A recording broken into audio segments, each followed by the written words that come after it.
જય લક્ષ્મીનારાયણ. આજે પવિત્ર પુરુષોત્તમ માસનો ચોથો દિવસ અને આજની વાર્તાનું શીર્ષક છે મેના વ્રત. એક દિવસની વાત છે. દેવી પાર્વતી હિંડોળે હીચે છે એવામાં સતી અરુંધતીનું આગમન થયું. પાર્વતીજીએ કુશળતાના સમાચાર પૂછીને કહ્યું, કાંઈ કામકાજ?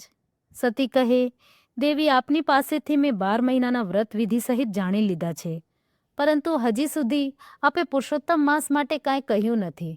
તો કૃપા કરીને મને જણાવો કે મારે પવિત્ર ગણાતા પુરુષોત્તમ માસમાં શું કરવું જોઈએ.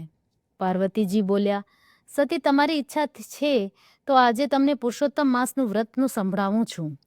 વ્રત વિધિ સહિત કરનાર અખંડ સૌભાગ્ય અને સંપત્તિ સંતતિ સાંપડે છે. સતી કહે, દેવી, એ વ્રતનો મહિમા તો સમજાવો.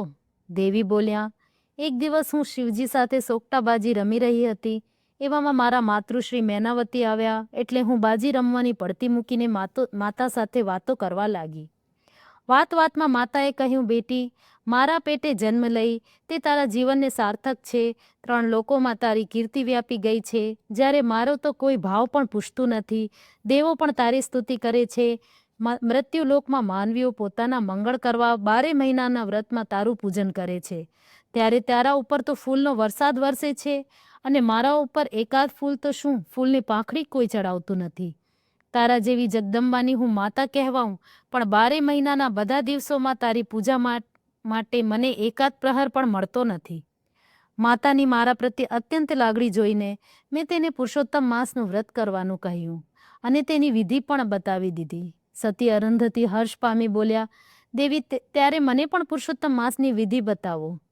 હું પૂર્ણ ભાવથી વ્રત કરીશ. દેવી પાર્વતીએ પુરુષોત્તમ માસના વ્રતની વિધિ બતાવતા કહ્યું, સતી, જ્યારે અધિક માસ પુરુષોત્તમ માસ આવે ત્યારે સુદ પક્ષના ત્રીજના દિવસે સવારે વહેલા ઉઠવું અને સ્નાન કરી સ્વચ્છ વસ્ત્રો પહેરી ભૂદેવ સમક્ષ વ્રતનો સંકલ્પ કરવો. ત્યારબાદ ઘરમાં પવિત્ર જગ્યાએ એક પાટલા પર ધતુરાના 5 ફૂલ મૂકી દેવની સ્થાપના કરવી. આ વ્રતમાં મારી માતા મેનાવતીજીની મહત્વતા છે. એટલે હાથી પર પતિપુત્ર સાથે બેઠા હોય તેવી મેનાની સોનાની મૂર્તિ પહેલાં બનાવી રાખવી પડે છે. મૂર્તિની 5 ગૌરી સાથે બ્રાહ્મણને હાથે પ્રતિષ્ઠા કરાવી. તેના આગળ અખંડ દીવો રાખી મૂકવાનું અને રોજ મૂર્તિનો પુષ્પ અને સુગંધિત દ્રવ્યો વડે પૂજન કરીને નૈવેદ્ય ધરાવી આરતી ઉતારવાની. આ વ્રતમાં એકટાણું કરી શકાય છે. આ પ્રમાણે વિધિ સહિત પૂજન પુરુષોત્તમ માસ પૂર્ણ થતાં સુધી રોજ કરવું જોઈએ અને મહિનો ઉતરતા વ્રતનું ઉજવણું કરવું જોઈએ. તેમાં વ્રત દરમિયાન પૂજેલી મેનાની સોનાની મૂર્તિનું અંતિમ પૂજન કરીને કોઈ બ્રાહ્મણને સજોડે જમાડી દક્ષિણા સાથે વસ્ત્રદાન કરવું. શક્તિ હોય તો સ્વર્ણદાન પણ કરી શકાય છે. મેના વ્રતથી કામના મનની પૂરણ થાય, દુઃખ મટે ને સુખ મળે, કુટુંબમાં શાંતિ થાય. પુરુષોત્તમને પૂજતા સફળ થાય સૌ કામ, સંતતિને સંપત્તિ મળે, ઉજ્જવળ થાય નામ. અધિક માસમાં સ્ત્રીઓ માટેનું આ વ્રત અતિ ઉત્તમ અને સૌભાગ્ય સુખ આપનારું છે. ગમે તેટલી દરિદ્રતા હોય, અશાંતિ હોય, ચિંતા હોય, મૂંઝવણ હોય, તે બધાય આ મેના વ્રતથી ટળે છે. વ્રત કરનારી સ્ત્રી ઘરમાં અને બહાર દેવીની માફક પૂજાય છે. જ્યાં જ્યાં જાય તેનું સન્માન થાય છે.